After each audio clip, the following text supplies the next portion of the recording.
well. The domestic stock markets halted a record-breaking run this Friday morning. The Sensex index crossed the 47,000 mark for the very first time.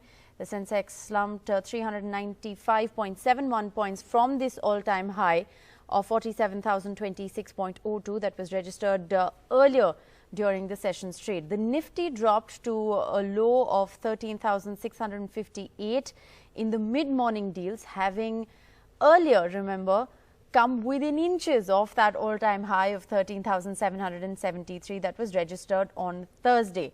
Let's make sense of what really is happening in the markets. We have Mr. Dhirendra Kumar joining us. Thank you very much for being with us on NDTV. I want to begin by asking you, what do you make of this all-time high? Can't make of anything. What is going on, and I just might invent some reason to justify why the market is going up, but I think it's primarily liquidity, foreign institutional investors putting money, and all the other factors. I don't think when the market is at its high, it can only attain a greater high, or it will be at its newer peak soon after.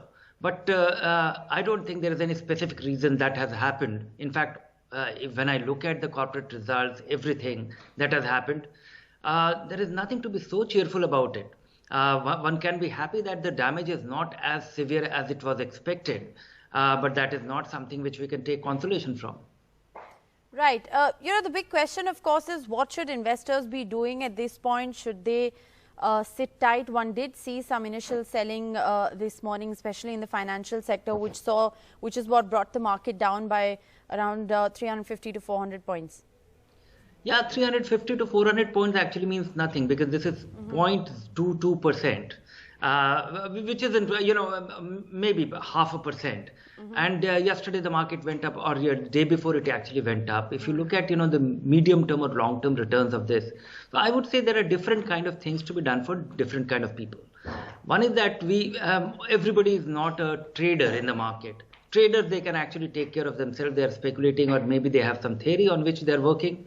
But long-term investors, the people who earn, save and invest, they have to really figure a way out. And they should, if they have an investment plan, they should carry on. If they don't have an investment plan, they should start.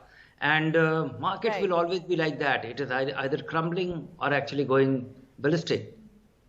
Right, but on a day like this, and one has seen this day come on the backdrop of 5 days of the market ending in the green. So it has been a good week as far as the markets are concerned.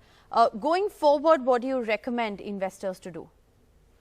I would say that when I look at all the fundamental factors, I think market is reasonably valued, or maybe a good part of it is expensive, and a small part of the market is completely out of favor.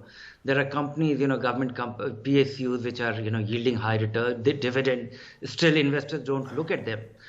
So I think a good part of the market, I can say that it is either reasonably valued or overvalued.